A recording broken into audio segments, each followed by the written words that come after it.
My name is Rani Leatica, matrix number DIA 190036, and this is my persuasive speech presentation. Everyone gets a little lonely and yearns for some company, and sometimes human interaction can be draining. So, what can you do to fill the void in your heart? My answer is cute animals, of course. They're just a small ball of fluff and serotonin.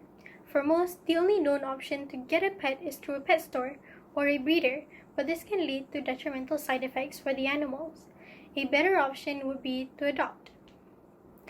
This might seem a little controversial because most of us are used to going to a pet store, and there are a few negative connotations that are linked to adoption shelters. But hopefully by the end of my speech, I'll be able to change your opinion on this matter. Before I start, I would like to highlight the main arguments that I will be discussing today. To begin with, animals are treated as objects and not living beings by the pet stores. And secondly, why inbreeding is unethical. And last but certainly not least, the lack of care and mistreatment in pet shops. First and foremost, those who disagree do not know that pet stores are a bad place to acquire a pet because they look harmless in the eye of the public, but it is actually a shady and cruel industry. This is because to people running the pet shops, business is the top priority.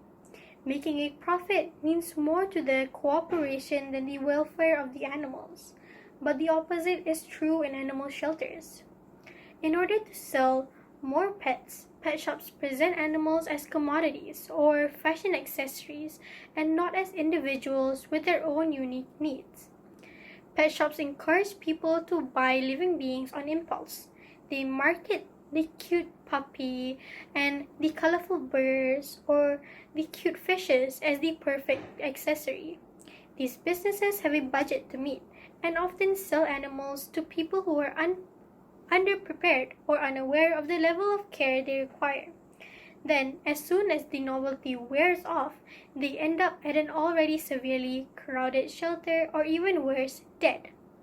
For example, after the release of the popular movies like Finding Nemo and 101 Dalmatians, pet shops noticed that kids were asking their parents to buy animals featured in these movies.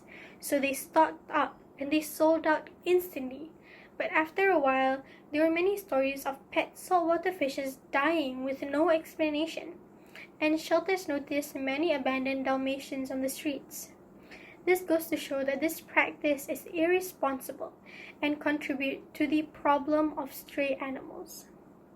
On the other hand, animal shelters solve this problem by taking in stray and abandoned animals. Shelter volunteers and workers take in these animals, provide shelter, food, and even vaccinate them. So, when you choose to adopt, you're essentially rescuing an animal from harsh conditions and giving them a second chance at life. Now, moving on to my second point. Some people argue that they prefer breeders and pet shops because they are looking for a specific type of breed that comes from a pure line, and it's hard to find it in a shelter. But little do they know that most animals that come from pure breeds are the product of inbreeding. Now, inbreeding is the breeding from closely related animals, especially over many generations. This practice is widely used in the pet industry to ensure the purity of an animal, as the demand for these certain breeds of animals, usually they come from cats or dogs, are very high. In fact, these purebreds are sell for unbelievably high prices, which goes to show that people are willing to fork out a large amount of money to attain them and to show off their socioeconomic status. To a certain extent, they are not wrong for wanting to pick what kind of breed they want, but it's wrong when animals have to suffer a great deal for their cost. Little do they know, mother dogs are bred constantly without any rest or screening for diseases. Horrific conditions, poor genetics, early weaning, and stress can cause puppies from these puppy mills to develop serious health and behavioral problems. They are expensive and difficult to treat. Dogs from pet stores were more likely to experience health issues at the time of their purchase than dogs from shelters, and this is true based on a research out of 997 dog owners surveyed, 57% of those who acquired their dogs through pet stores said that their animal came with issues or ailments. This does not happen in shelters, as most animals in shelters are rescued from the streets and are vaccinated and spayed right as they come in. In addition, most shelters will do a health screening to detect any illnesses or special needs of a certain animal. As a result, when you adopt an animal from a shelter, there will be no extra cost, and you will know the exact needs that they have. When talking about expenses related to bringing a dog into a home, according to a survey, 18% of owners said that they adopted to save money, while almost 20% preferred to house a dog that is already vaccinated and healthy. Now, lastly, there seems to be a general agreement that pet shops provide better care than shelters, but this is just a mere illusion. After seeing the evidence, there's no way we can agree on this idea. The fact is, in pet shops, there are rampant lack of care and mistreatment because of the lack of training from employees and not having enough of them. Conditions at pet shops are often inadequate. Animals are kept inside small cages with barely enough room to move and are often given no opportunity to socialize.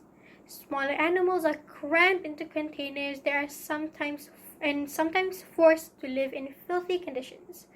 Without sufficient space or social stimulation, these animals can lead to aggressive and hostile behaviors and become very hard to train. Most pet shops buy puppies from puppy factories or puppy mills, and there's a serious risk that the traumatized individuals will exhibit problematic kinds of behaviors when they get home.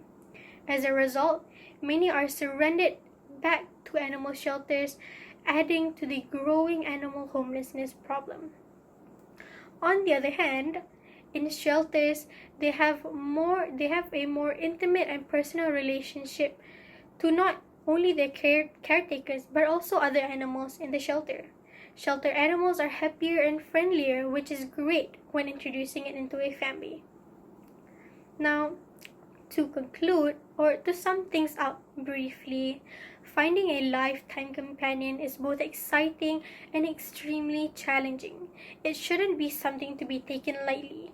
When the time comes for one of you to find a pet, I hope you opt for adopting, as it is more humane and ethical way. Often, dogs in rescue or shelter come from abusive homes or lived on the streets. So, you have to give them an opportunity and give them a second chance and bring some happiness into their lives.